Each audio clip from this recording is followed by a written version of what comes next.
Bombed to oblivion, Mariupol is no more. The shocking scale of destruction and devastation in the southern port laid bare from the sky. Not long ago, Mariupol was promoting itself as a cultural capital, a grand port on the shores of the Azov Sea. The bitter cold has prevented some locals burying the war's victims. Now the ground has thawed. Victoria, a factory worker, can lay her stepfather to rest. He was in that car. A doctor and young guy were helping him when they blew them all up. Fierce fighting continues around Kyiv, but Ukrainian fighters, who now include the Azov regiment, which grew out of an ultra-right militia, say their counterattack is gaining ground.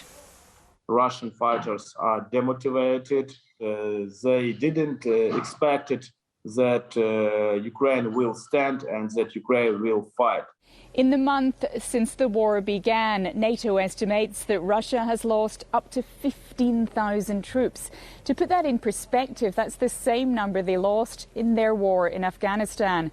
Just one reason why, according to the Ukrainians and foreign intelligence, Putin's troops are increasingly demoralized. Ukraine's leader has continued his calls for the country's skies to be closed to the Russian onslaught. Again addressing foreign parliaments and delivering this message to the English-speaking world. Say that people matter, freedom matters, peace matters, Ukraine matters. NATO plans to sharply increase its presence from the Baltic to the Black Sea. But Russia has warned of clear consequences should a direct clash ensue. We convey a very clear message to Russia that the nuclear war cannot be won and should never be fought. Russia would use chemical weapons. How high is that threat? I think it's a real threat. US President Joe Biden has arrived in Brussels for an emergency summit of NATO nations. Ukraine's president says decisions made there will reveal who's Ukraine's friend and who's sold out to Russia.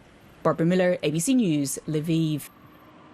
And that emergency NATO summit gets underway shortly. Europe correspondent Steve Kinane is in Brussels. Steve, the West has ruled out enforcing a no-fly zone, so what is likely to be proposed?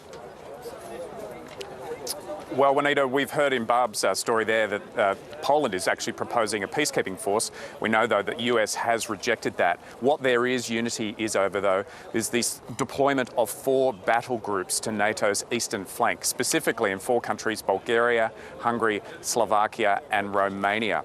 So they're going to agree on that today. Also, you can expect more commitments to what is referred to as lethal aid, in other words, weapons.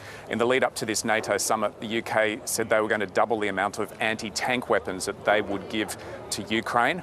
Also, we can expect some discussions around what happens if Russia escalates this war, either in the form of cyber attacks or chemical or biological attacks, or even, dare I say it, some form of nuclear weapons.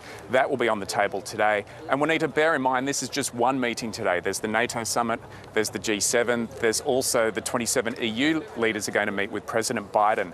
And they'll be talking about economic sanctions, humanitarian aid, and also energy security. So it is a big day of meetings here in Brussels. Steve Kinane reporting there.